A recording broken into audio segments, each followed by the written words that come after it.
What's up guys and welcome back to Rai TV. Welcome back again on my channel and meron tayong mabilis ang vlog ngayon.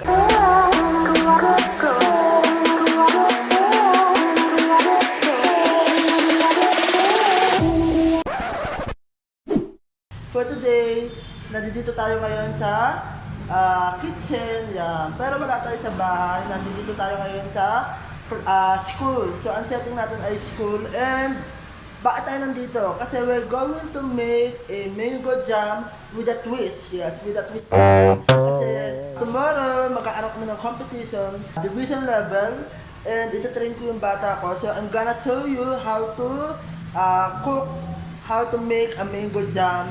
I'm sure magugustuhan ninyo. So, napakadali na lang malaman, napakadali na lang matutuhan. Kailangan mo lang ng mga konting ingredients. Siyempre, kailangan mo bumili kapag gusto mo kumain, kailangan mo bumili, di ba? Kung gusto mo magluto, di ba? So, mamaya ituturo ko sa inyo and right now, I'm waiting for my student and for her mom para i-prepare lahat ng mga kakailanganin namin. I'll be right back. Bye!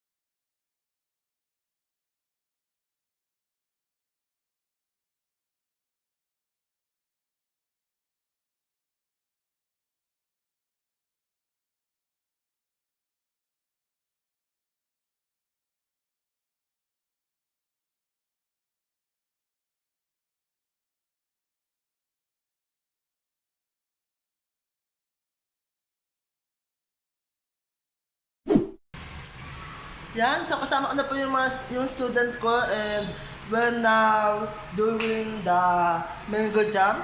So, nakaiwan na siya ng mga ilang mangga na yan, mga 4 na mangga, tapos isang lemon. And, yung peach na lang ang iiwain niya, tapos iluluto na namin, ibiblend na namin, simulan na namin gawin.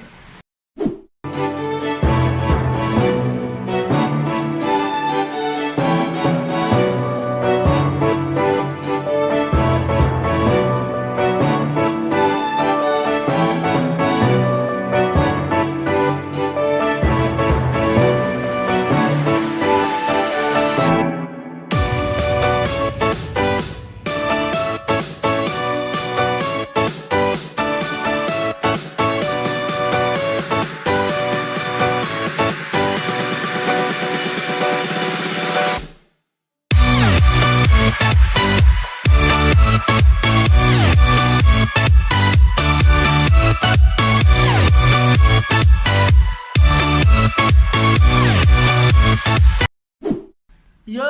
At yun po, no, natapos na po kami sa paggawa namin ng mango jam. And nandito ako ngayon sa HA room. Ito yung table setting na gagawin for tomorrow. Pero hindi ganun yung ayos ha. Kumbaga ito lang yung mga materials. Good luck sa amin bukas. I hope you enjoy something today. Bye!